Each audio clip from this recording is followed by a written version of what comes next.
that we're here because let me ask you really quick, because I know I'm kind of monologuing here. So do you think our judiciary system generally is not corrupt, and our system is generally not corrupt? I think the judiciary is by far the least corrupt part of our government by miles and miles and miles. I think like corruption So in politics, like this is a big thing though. Like, I think the parties respond to they do respond to the pressure voters give them, because there's a reason that Democrats increased VA funding and increased cancer research, and Trump cut the VA by 80,000 workers and cut cancer research in half, because they do respond to their voters in some sense, and Republican voters don't care that much about cancer research being funded. So like there are differences, and Democrats want to raise taxes on the wealthy to at least like the Bush levels, or the yeah, Clinton levels, and and that Republicans want seems to like Republicans want to bring it down even more and do tariffs that are going to be a big tax on the working people of this country. that's So all kind of superficial stuff. Because those are here's the very thing: at real the end policy differences, well, man. they are real policy decisions, but at the same time, we're kind of looking at mass chaos, and that's not me being a paranoid individual. We're looking at things happening, kicking off in India and Pakistan, which is always a hotbed. We have Ukraine and Russia still going on. People fear mongering over that. We have the entire Israel versus everyone else in the Middle East going on for damn too long now. We have a border that has been weakened and not strengthened. Finally, to Trump's credit, when I see credit, he has tried to address that. But when you have, in my personal state, we recently had a judge get arrested with an MS-13 gang member in their home that he was partying with and stuff. And then you have the famous ranch here with a certain individual who had an island, which was running some sort of blackmail government scheme. That's a whole other issue. But you The have person you're all these talking different. about, it doesn't seem. Wait, 1 second. Alleged. I'm trying to see if there's any proof of gang affiliation, because I just see alleged There's some, everywhere. but you're seeing. I mean, I can't think of the guy's name, but there was a judge, Southern, in not El Paso, Las Cruces. I think it's Las Cruces. Might be near Las Cruces, New Mexico. I just don't want the And government to be able to extend the overreach of executive power based off of a lot of fear and paranoia, largely. but And like, what if? Can I ask you the weird question? And this is always the thing about paranoia. What if the paranoia is correct? right now, objectively, when I talk to Trump voters, they are living in a very mentally ill place when it comes to their mental state. And I think it's because of a deterioration of community. Communities are falling apart. We don't talk to each other anymore. It's because of social media. And I think social media is like 99% of the problem right now. But there's no reason to be talking Okay. about civil war and martial law. Even these like immigrants, even Tom Homan himself admit that illegal immigrants are usually family people that don't really cause that much crime. Like he was just on like Sean Ryan's podcast, I think, and Tom Homan admit like most of these are good people, but they're here illegally. So like when they fearmonger about this, and there's no evidence of these individuals being gang members, and also like some of these individuals in like Venezuela or El Salvador, they may have been forced into gangs and escaped to America on the asylum claims with like legitimate claims and have been here doing all Can the I right ask steps for you? years and years. Like there's Okay, and complicated things I'm here. cool with you. I'm cool with you. I get it. Life's shitty. Can I swear in this? I'm sorry. Yeah, you're good. Okay. The problem is that if you're doing, let's say, for one of your examples was that someone down in Venezuela was forced to join a gang, and they're like, "Oh crap, I don't want to do this, and I gotta leave." So they're supposed to go to the first country of safe harbor. They're not supposed to track across an entire continent, a microcontinent, and then end up at our doorstep, and then not politely, but sneak in under a wire bush sort of deal. Because there's a big difference between people coming in and filling out the paperwork, knowing who's here, and you can get into that entire Pakistan, not Pakistan, the Palestinian gal and guy who were deported. That's a whole separate issue. But in general, you come here, you fill out the paperwork, you can get let in. America's, if nothing, if not in love with its bureaucracy.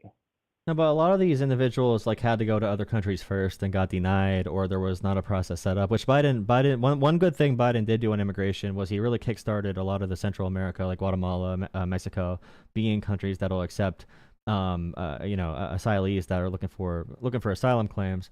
So like there are like issues in asylum law, but the issue right now, the big issue, the big elephant in the room, is that Donald Trump has signed the most executive orders by far in American history and has passed the lowest number of actual laws. And he could easily get a border bill done to change asylum laws if he wanted to, but they're hell bent on doing executive overreach and violating and finding legal loopholes. If they wanted to fix these laws you're talking about, they could change the laws like today. If Trump said do an immigration bill, you know that Democrats would be forced to vote for it. A lot of Democrats would be forced to vote for it because they did under Biden too.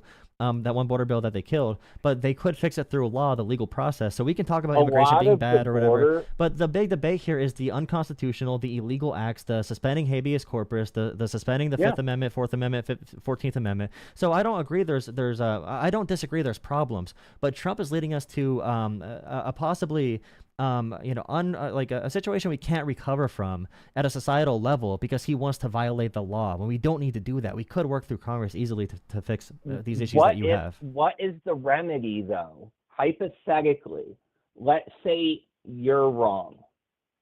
Let's say you're wrong. What does that mean? If Trump, hypothetically, because here's the problem. There's a problem being right for the wrong reason and wrong for the right reason, sort of deal. What if Trump's right for the wrong reason and the bad things happen, but because he's right? Because we're dealing with a corrupt Congress. I think people on both sides will always say that Congress is a cesspool, pop up your Star Wars memes. But most of the corrupt Congress people are on the Republican side is the only issue. Rick Scott, for example. Like Rick Scott has done the biggest case of Medicaid fraud in almost American history, and now he's talking about Medicaid fraud, trying to kick poor people off it. Historically, all through time, you got your Nancy Pelosi, Zenger, Scott issues. And we need to vote them out. We need to vote them out, not throw away the Constitution, not threaten our entire republic because voters are too lazy to get off their asses and vote different people in. You realize Mitch McConnell wins all the time, Nancy Pelosi wins all the time, Mike Johnson can win.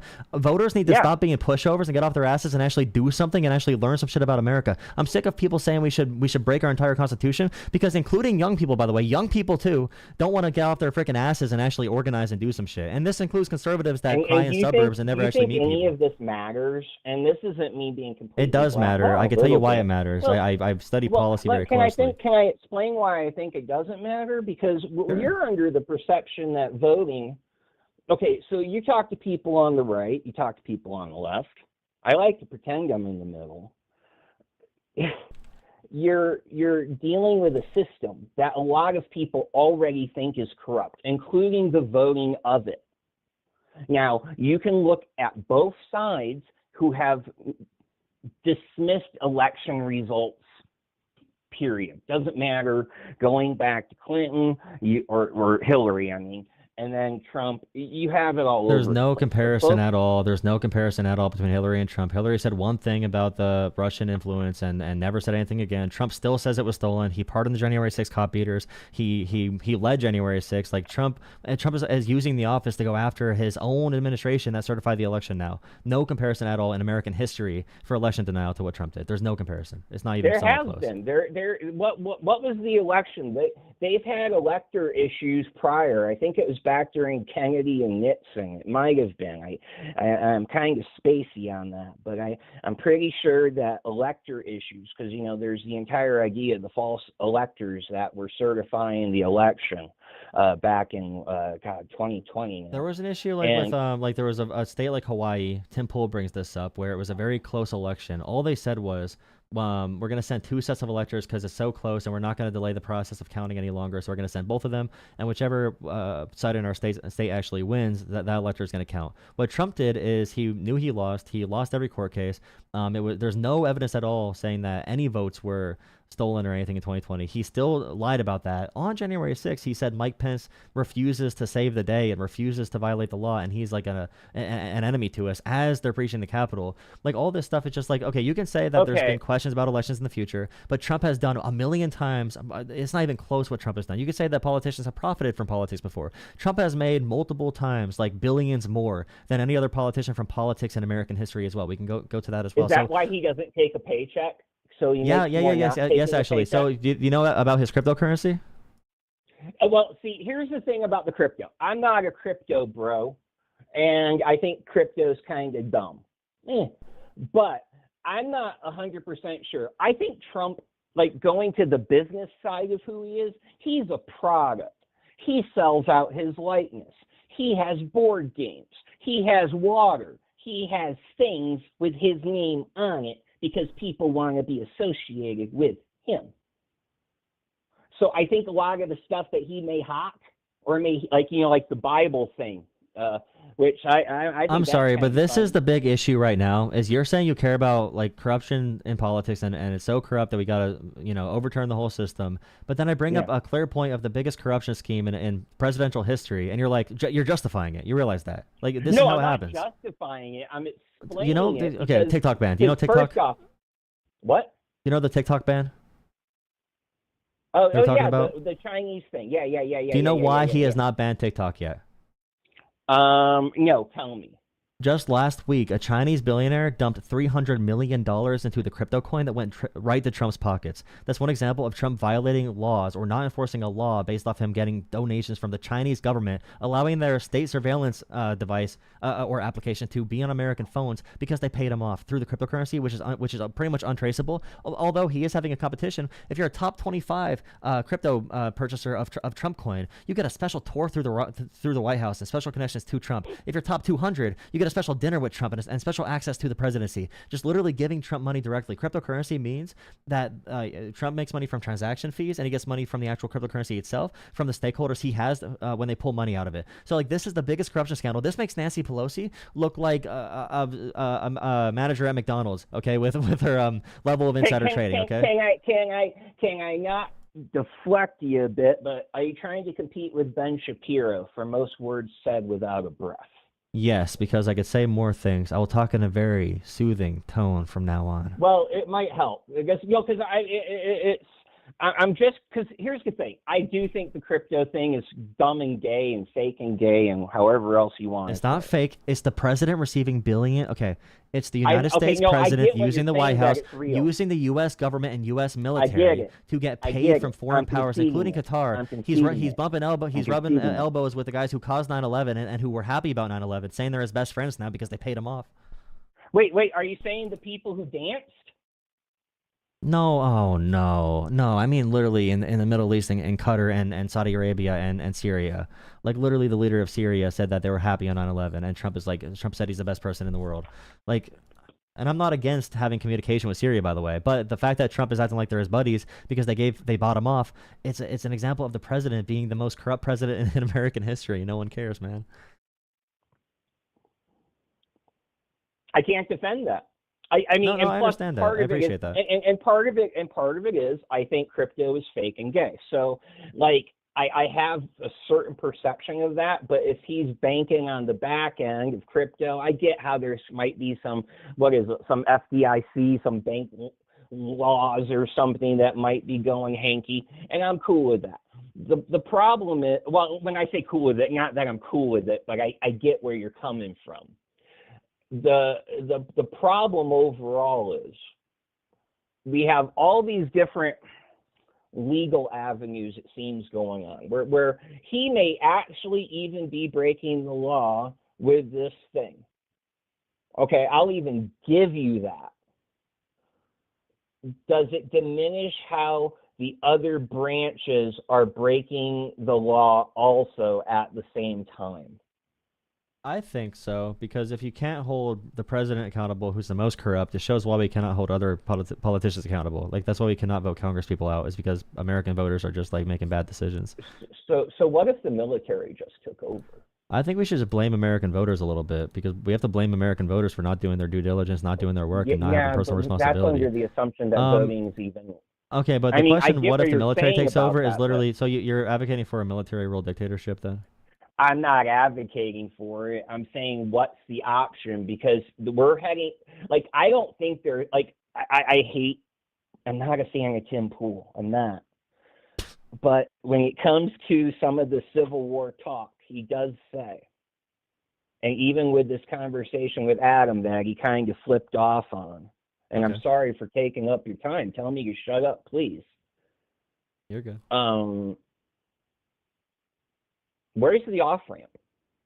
Because this isn't going to, like, you have at least 50% of the population right now of Americans who think the Joe Biden administration was fraudulent and stolen. You have a certain subsection of that who thinks that corruption goes back farther. You have people on the left who think almost the exact same thing, but slightly blurred. So once again, we're not sure who to really properly blame. Okay, here. I have a whole answer. Just give me a couple minutes, all right? So, if we want to have an off-ramp, we need people to watch Jolah Talks Politics. Not joking, but we need people to watch individuals who do not have a profit incentive to lie. Like Tim Pool did get paid by the tenant media. If he's not being paid by Russia, he's very gullible because he did not know it was from Russia. So if he just trusts getting billions of dollars or millions of dollars from a random billionaire somewhere that wants to fund his show, then he's gullible or he's willing to sell narratives to make money. Okay, so people like him who say civil war, civil war, civil war, he has fancy mansions, or Joe Rogan even who has fancy complexes. They can buy a bunker for the nuclear war. It doesn't matter if we all fall apart around them. Like, don't listen to these people that want us to fight each other. We need to come together as a country. There are ways through government we can all work. And governments, whether it's school board or city councils or borough councils or county commissioners, governors, state house, state senate, Americans do not engage with any levels of government. These races might have 10% turnouts for a lot of them. If these races were paid attention to diligently, if Americans took the personal responsibility to understand what they're voting on and how they're voting and understood every system in this country from the smallest elections to the biggest elections, and they didn't treat it like some type of NFL Sunday football game that they're just like really mad over, if Americans stop this like pampered victim mentality, acting like we have no control over our future, like, yes, big money's an issue, yes, corruption's an issue, but we can't just like fight each other in that process. What are the actual laws we can do? Politicians are tools. They respond to different influences, whether it's unions, whether it's people who have a lot of money, whether it's people who control media companies, whether it's other politicians, or even some are probably corrupted with foreign influences. Maybe some politicians have a great perspective in mind, but the system makes them act in a certain way. We need to understand the actual way politicians act as tools. Then we can shift the environment to be more conducive to politicians, so their incentives are not to pay, not to do things for their donors. Their incentives are not to do things for foreign governments or to take paychecks from random companies or speaking fees. Their incentives need to be to support the American people and to care for the American people. But the main reason that politicians are not doing everything in their power to serve the American people is because the American people are not doing their role. The American people are not doing their research. The American people are not coming together as communities. We're all isolated on our phones in our houses with our huge flat screens, complaining about literally every little thing in the world. Never talking about how we come together to build something better in this damn country. We never talk about building. We talk about tearing shit apart. We talk about deportations. We talk about fighting over what pronoun is the best pronoun. I'm completely on board with all of those things, by the way. But we cannot be obsessed with microaggressions and everything to a point where we cut off possible future allies that do care about other people. We have a lot of people in our society that do truly care about each other, that we need to be able to access where they are to move them in a better direction. Or all these goblins and all these weenies that are controlling our system by spreading propaganda that is convincing us to currently go for like freaking military rule or whatever. We need to actually come together and do our job, so the incentives in the system do not go to a civil war, where they instead go to systemic reform. And if we don't do that, this country is going to collapse. If we keep on going the social media route, this country is going to collapse. If people don't show the hell up, I don't want to hear them blame politicians for the shit they caused, because the American people caused many of these problems. The American people were sleeping at the wheel, guiding us into fascism or authoritarianism or corruption. The American people have voted for this. Democracy is something that politicians do respond to, but the issue is the American people are not waking up yet, and we can do that. And if you follow Jolah Talks Politics, we're going to talk about how we come together as communities to really solve the issues we all care about. Nice. Sorry, I had to do it. Yeah, I'm glad you get it out of your system. No, I appreciate the questions and conversation. And honestly too, like, people that'll carry these conversations in a more like I'm sure you see people on YouTube and different personalities. I try to approach things in more of just like a general conversation. Like if I met you at like a diner somewhere and we were shooting the shit, like I don't want to talk about like, I don't want to be like super debate bro about it, but that's how you make content on YouTube. So I need to, but I definitely want to reach people on a more real level. Fail. Just put the massive words fail. Trump dominated. Supporter smacked it down, beat, Trump supporter, destroyed, and big craps his pants on camera. Fans. Yeah.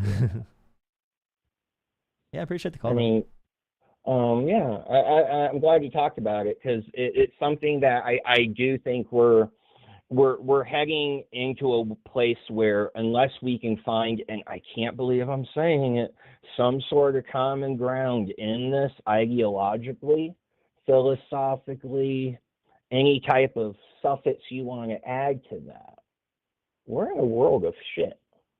I agree. Even on the issue of policing, there's no reason the right and left cannot find a pro-police message. Like, one big thing that really helps police be safer and also communities be safer is having more community events where law enforcement is publicly facing, so you know who law enforcement is, so you can, like, right now I feel like they build houses with no porches, no one's talking to people. Like, we could have a pro police message, we could have a pro healthcare message, we could have a pro America message that doesn't leave people out, but we do need to get over a lot of things. I don't know if that's possible either. I think it's definitely possible. Never say can't. I don't want to say can't. I'm just not sure if we're in a place where that can be realized, either due to the scope of the problem, the scope of cities, the differences in people, and how there's not that common bond of whether you want to call it a morality or not. You have people, like I said, at least half of the people think everything's a shit show and it's all corrupt, but then you have the other half thinking it's all fucked up too. We have to challenge each other too. We have to see it as a team, like we're on a team together. You could have rivalries on the same team. Like, you could have rivalries on who's going to start in the game and who's going to be better at practice, but you have to be like challenging each other in a respectful way that's like, hey bro, like, you believe things that I think are stupid. I'm not going to call you a racist, evil person. I mean, maybe you are. I might call you that. I am. I'm a horrible, horrible person.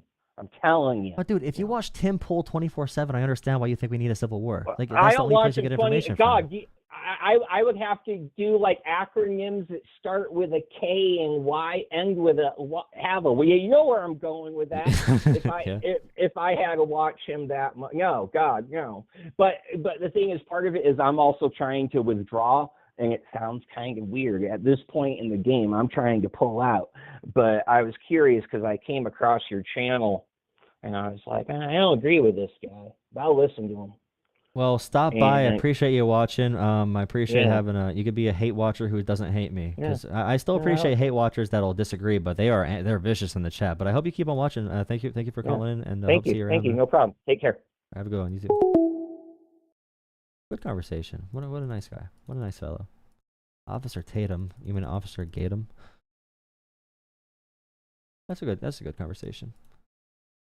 He just said it. Ideology. Project 2025. Someone's saying 8647. Not a repeat info show? I mean, I do. It is hard though. For real. Because repeating information is the easiest way to do it, right? Because I don't understand any issue. I make up everything I say.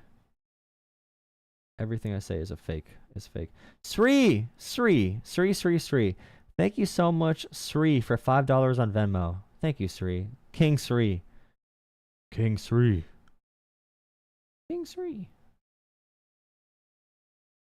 you guys go like my videos? Like, I'm really sick of my videos not getting any viewers. For real. Not gonna lie. I'm gonna restart my stream, guys. My stream numbers are dead. I don't have any callers. If you're trying to call in right now, just give me a second. I'll be right back. I start new YouTube Shorts streams because the YouTube Shorts algorithm is really weird. Like, really weird. I don't know how to understand it. My algorithm's somewhere in between React content on YouTube and YouTube Shorts streams and other YouTube streams. So I'll relaunch my stream in a second. One moment. I'm going to redirect you to a video that I want you to watch later.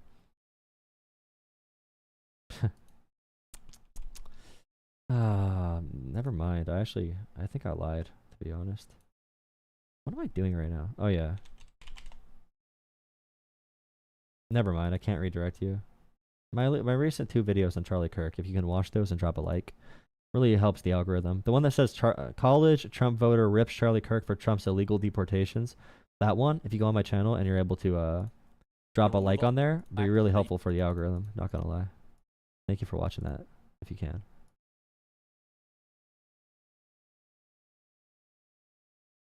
Okay, the issue, James, is that you think facts are your opinions. So you want me just to say your opinions back to you. You silly goose.